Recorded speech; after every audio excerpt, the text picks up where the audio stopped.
कर नित्य करहि राम पद पूजा, राम भरोसे हृदय नहीं दूजा। कुंभ राशि के जो जातक हैं, शनि महाराज आपकी कुंडली में से 11 फरवरी से लेकर 18 मार्च तक अस्त होने जा रहे हैं। शनि महाराज आपके स्वामी भी हैं। आपके ऊपर अभी जो योग चल रहा है वो 7.5 का चल रहा है। तो शनि महाराज जैसे ही अस्त हो जाएंगे तो आपके ऊपर क्या लाभ मिलेगा या और क्या हानि मिलेगी, साथ ही साथ जो इनकी दृष्टि है 3री, 7वीं या 10वीं, जिस भाव में ये बैठ रहे हैं, लग्न का भाव जो है जहाँ पे ये अस्त हो रहे हैं प्रथम भाव में, वहाँ से आपका जो तन है, जो आपका मस्तिष्क है, जो आपका विचार है, जो आपका मान सम्मान प्रतिष्ठा है, हम वो देखते हैं वहाँ पे कितना असर करने जा रहे हैं। साथ ही साथ जो इनकी 3री दृष्टि है, 3री दृष्टि आपके कुंडली के 3य भाव पे पड़ रहा है, जहाँ से हम आपका पराक्रम देखते हैं, शौर्य देखते हैं, वीरता देखते हैं। यहाँ के जो कारक देव हैं वो मंगल हैं। यहाँ पे शनि महाराज अस्त हो जाने के बाद क्या क्या असर करने जा रहे हैं, साथ ही साथ जो इनकी 7वीं दृष्टि है ये आपके कुंडली के 7म भाव पे पड़ रहा है। 7म भाव जो आपके विवाह का होता है, कामेच्छा का होता है, काम का होता है, जहाँ से आपका सेक्स देखा जाता है, जहाँ से आपके झगड़े झंझट व्यापार ये सब देखे जाते हैं। तो यहाँ पे अस्त होने के बाद शनि महाराज कितना आपको फल दे रहे हैं। साथ ही साथ जो इनकी 10वीं दृष्टि है ये आपके कुंडली के 10म भाव पे पड़ रहा है, जहाँ से आपका कर्म देखा जाता है, जहाँ से आपके पिता का जो क्षेत्र है वो देखा जाता है, राज्य देखा जाता है, नौकरी देखा जाता है, व्यापार धंधा देखा जाता है, जहाँ से आपके जो सगे संबंधी हैं जिनके वजह से आपके मान प्रतिष्ठा में बढ़ोतरी होती है वो देखा जाता है। तो यहाँ पे शनि महाराज अस्त होने के बाद क्या असर करने जा रहे हैं, एक एक करके सारी चर्चा मैं इस वीडियो में करने जा रहा हूँ। जय श्री महाकाल। मैं राहुल तिवारी आप सभी का आपका अपने इस चैनल में हृदय से स्वागत करता हूं। दोस्त, शनि महाराज कुंडली के प्रथम भाव में अस्त हो रहे हैं।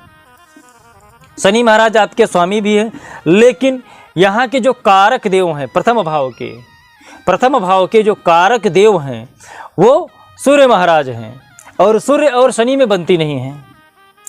यहाँ के कारक सूर्य महाराज है और यहाँ पे सूर्य महाराज की उपस्थिति होने जा रही है।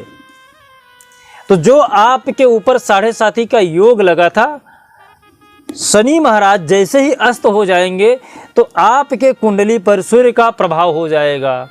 जो आपके काम नहीं बन रहे थे, जिनके वजह से आपके मान प्रतिष्ठा में कमी आ रही थी, आपके सुंदरता में जो कमी आ रही थी, जो आपके वाणी में कमी आ रही थी, अचानक आप देखोगे कि आपका जो मन प्रसन्न हो जाएगा, आपकी वाणी में सरलता आ जाएगी, करुणा दया ये आपके मन में आना प्रारंभ हो जाएगा। साथ ही साथ आपके जो मन के विकार हैं वो खत्म हो जाएंगे, आपके मन में प्रसन्नता आ जाएगा, आपके मान प्रतिष्ठा सम्मान में वृद्धि हो जाएगी। क्यों? क्योंकि यहाँ के जो कारक देव सूर्य महाराज है वो स्वयं आके यहाँ पे विराजमान हो रहे हैं। जहाँ पे सूर्य होते हैं उस क्षेत्र को बढ़ा देते हैं, लेकिन साथ ही साथ आपके पारिवारिक दृष्टि से जो आपके पारिवारिक कलह है आपके वजह से बढ़ सकता है। साथ ही साथ शनि महाराज की जो 3री दृष्टि पड़ रही थी पराक्रम की, वहाँ के कारक मंगल हैं।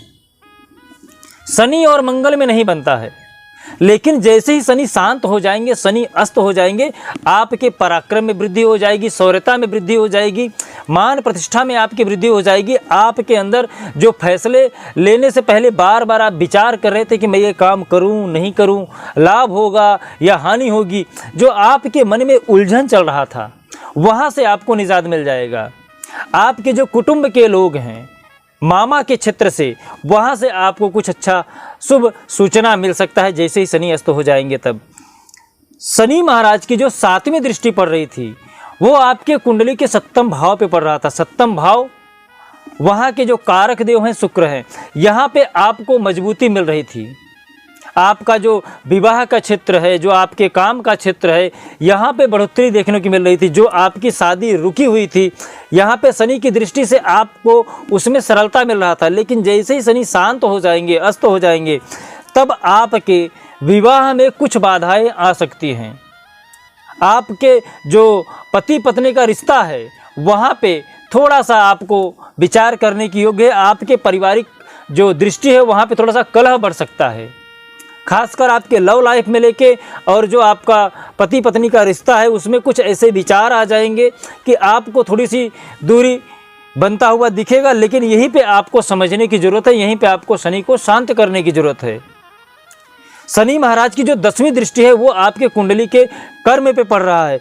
जैसे ही शनि महाराज अस्त हो जाएंगे आपके अंदर आलस्य का प्रमाण बढ़ जाएगा, क्योंकि यहाँ के जो कारक हैं वो शनि महाराज स्वयं हैं। शनि महाराज कर्म के देवता है, कर्म प्रधान विश्व कर राखा, जो जस करस तो तस फल चाखा।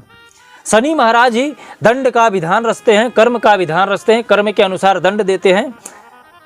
तो यहाँ पे जैसे ही वो अस्त हो जाएंगे आपके अंदर आलस्य का प्रमाण बढ़ जाएगा, आपके काम में थोड़ी सी देरी होने लगेगी, आपका विचार कर्म के प्रति से हटने लगेगा। आप सोचोगे कि जो कार्य कल हो जाएगा आज क्यों करूं, या अपने पास समय है कल कर लेंगे, तो आप काम को लेस गो करोगे। आपके अंदर आलस्य का प्रमाण, नींद का प्रमाण आपके अंदर कम हो जाएगा, नींद भी नहीं आएगा। आपके अंदर चिंता का प्रमाण बढ़ जाएगा, नींद नहीं आएगी, आपको आलस्य रहेगा पर नींद नहीं आएगी। तो यहाँ पे आपको शनि को शांत करने की जरूरत है। तो शनि को मजबूत करने के लिए, शनि को शांत करने के लिए आप क्या खास उपाय करें? आप काली उड़द का 1.25 किलो काली उड़द का आप दान कर सकते हो शनिवार के दिन। साथ ही साथ हर शनिवार के दिन ओम सम शनिश्चराय नमः, जो सबसे प्यारा मंत्र है शनि महाराज का, इसका आप 108 बार जाप कर सकते हो।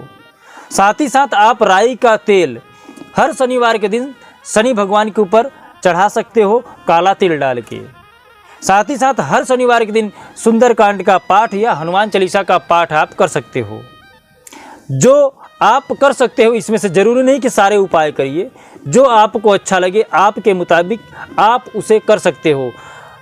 यदि आपकी और भी कोई समस्या है तो आप हमें कमेंट में अपना नाम, अपना समय और अपनी परेशानी लिख के हमें सेंड कर सकते हैं। यदि आपका कोई पर्सनल क्वेश्चन है जिसे आप कमेंट पे नहीं बता सकते हैं, नहीं लिख सकते हैं, तो आप हमारा जो ज्वाइन बटन है 29 रुपये का, सबसे लोवेस्ट 29 रुपीज़ का जो हमारा ज्वाइन बटन है, आप उसे ज्वाइन कर सकते हैं। मैं आपसे पर्सनली मिल के, आपसे पर्सनली बात करके जो आपका उपाय है मैं उसे बताने का प्रयास करूंगा। जो हमारा मेंबरशिप है लास्ट 29 रुपीज़ का है, उससे नीचे यूट्यूब अलाउ नहीं करता है, नहीं तो मैं लोगों को फ्री में ही बताने का कार्य करता हूं। तो आप हमें यूट्यूब के द्वारा जो ज्वाइन बटन मिला है आप उसे ज्वाइन कर सकते हैं, और आप अपना उपाय आपके हिसाब से, आपके कुंडली के हिसाब से क्या खास होगा वो जान सकते हैं। साथ ही साथ अपने व्यक्तित्व को इतना महान बनाइए कि जो बड़े हैं वो आपसे सम्मान पा सके, जो छोटे हैं वो आपसे प्यार कर सकें, और कोई भी स्त्री आपसे सहजता से बात कर सके। जय श्री महाकाल। आपका दिन शुभ हो, मंगल हो, स्वस्थ रहे, मस्त रहे।